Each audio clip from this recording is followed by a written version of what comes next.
Thank you for watching this update from the Mosaic board meeting, the final Mosaic board meeting of 2025. My name is Angela Moyer Walter, and I'm the moderator of Mosaic Conference.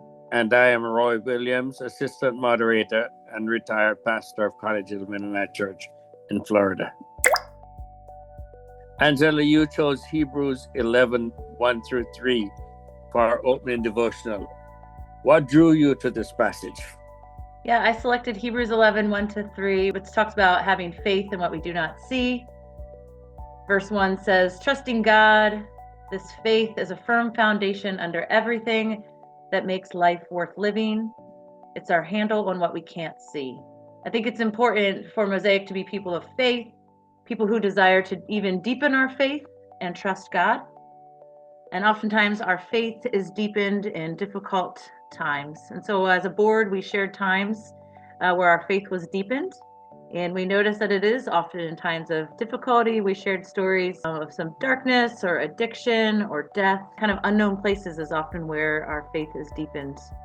And we don't often willingly dive into these things, but we know that in hard times is kind of when we've seen faith really blossom in our lives and paying attention to those things.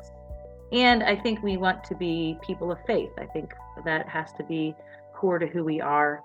And so I wanted to remind us of this as a board and encourage us to continue to living into being people of faith together, especially now, being reminded of these things. And God certainly is trustworthy and worthy of our faith.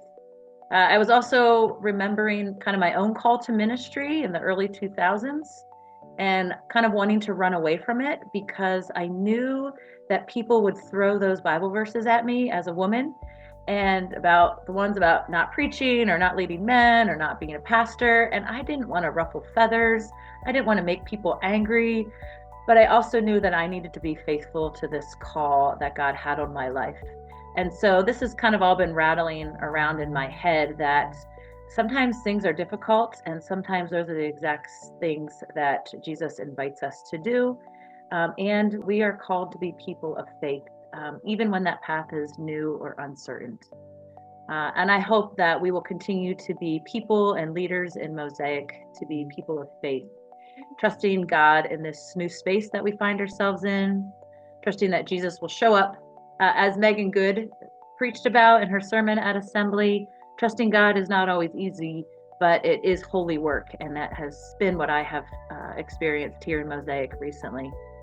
I also wanted to share with the board this belonging flower that is an image that has been encouraging to me, and I tried to share it as a parting gift to the board.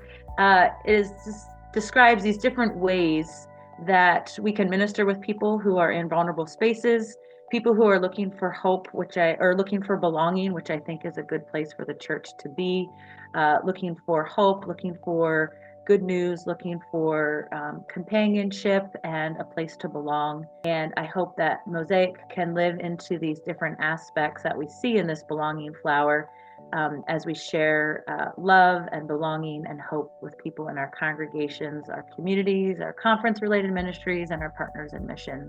Roy, do you have any stories, or when you look at this image, ways that you were welcomed at North Tampa Mennonite, or when you first started joining Mosaic, any of these words stand out to you as you started to engage in new spaces? Angela, yes. I'm one of those persons that from original, I am an outsider. I'm a Hindu origin person that found Christianity through a children's home, and feeling welcomed by the Christian community. Then when I came to the United States, another big transition, I attended North Tampa after attending several other churches that I preached at. And North Tampa opened their arms, welcomed me, especially my kids and my wife. And that made me feel at home. And that's how I became a Mennonite, really. And the welcoming part for me has been there ever since. Our family feel very strongly attached. I was called to pastor College of Mennonite Church in the mid-'80s, and I felt more than welcome, although it was culturally a big challenge for me. But thank God for my assistant pastor, Walter Crawford, who helped me to get adjusted to the African American culture. And I was able to do a job of ministering in a way that I believe they appreciated. And I stayed there for nearly 40 years, 38 years to be exact. And I've really enjoyed pastoring College Hill Mennonite Church. And so I hope that this belonging flower is a little bit of a gift that I can give to you all as I finish my time as moderator. Super grateful for staff, especially Stacy and Brooke and Jay, who coordinated a lot. I don't know if we all understand how much work goes into planning assembly, but a huge thank you to staff and the assembly task planning task force who made it possible for us to all convene and be together Friday night, Saturday, and many of us then were together on Sunday as well in different congregations. So I'm grateful for all of the traveling mercies, grateful that no major hiccups with people that were flying in and traveling distances, and grateful to God for that. I like Friday night where we got together and the equipment part of that, the worship, the circle with Mati. It was good to sit down there and just watch her at her work. And then, of course, getting some good tips from her, how I can improve myself as a leader in with groups. Indian food, could never pass over that part. That was a very special treat. I walked in there and I was expecting my good Anglo friends' food. And boy, was I surprised with my spicy Indian food. Very spicy, may I add. That was very bold of you guys. Thanks so much. It was tasty. I agree with you, Roy. Many highlights, anointing with the newly credentialed leaders. There was just a respectful and holy atmosphere, just this sense of this was hard work that we did together and it was holy. We're always grateful to see people that we maybe only see on Zoom or we only see once a year. Mm-hmm. Another highlight for me was just getting to hold this priorities guide in my hands. Our hard copies, it was placed in my hands Friday night, and we have been working so hard. Staff have been working so hard. It's kind of one of the first things that our strategic plan has birthed. And now they are also available electronically. So that is very excited. And I think I was encouraged by the spirit of engagement. People showed up. And then in our board meeting, we moved on to hearing reflections from the delegate body. And the comments showed widespread appreciation for the centering document's Jesus-centered vision. And we want to know more about being restorative rather than punitive. Mati has lots to teach us. It was, of course, the Jesus-centeredness that was very important to a lot of people. And of course, we could talk about the paradigm shift, LGBTQ inclusion and the tensions, peace, Anabaptist identity, and ecclesiology, unity amidst diversity, concrete practices and learning skills, and how to live this out will be necessary for us moving forward. And as always, ongoing listening, mutuality, humility, respect, and dialogue will be important. We like the idea of unity amidst diversity, but how we will do this is a frequent question that lots of our congregations are asking. And I do really find hope in the work that the priorities guides offer us to flesh out what we mean when we say formational. What does it mean to become like Jesus? When we say intercultural, what does it mean to love like Jesus? When we say missional, what does it mean to live like Jesus? Year 2 of the strategic plan will also include theology circles and learning and listening circles with Mati. And I am looking forward to year 2 of the strategic plan, hearing more from our vibrant Mosaic cohorts. So the first one started and is finishing up its first year this spring. And then a second cohort will also begin in the spring of 2026. And I'm excited to hear what they have been learning, to launch that, and to see the ways that our unique congregations can learn from one another and encourage one another. And I think this is a real gift that we have in Mosaic and as part of our strategic plan. And then we had some more discussion on Cesar Garcia's Courage to Love article. Angela, why did you want to revisit this article that came out in May and we discussed at the board meeting in July? Yeah, I drug it out again because it just seems there was like too much wisdom in this article to just read it once. We talked about it once, but then to put it back on the shelf, it felt too important. I think there was too much wisdom for us in Mosaic. I felt it was important to look at it again.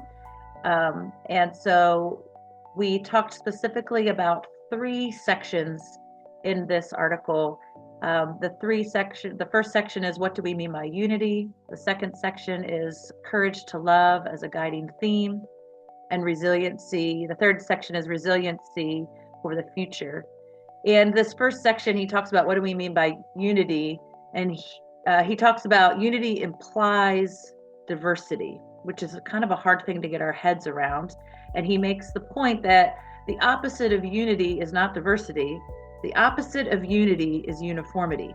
And I just think that is deeply powerful, and we have to let that sink into us and into our thinking and into our congregations in deeper ways.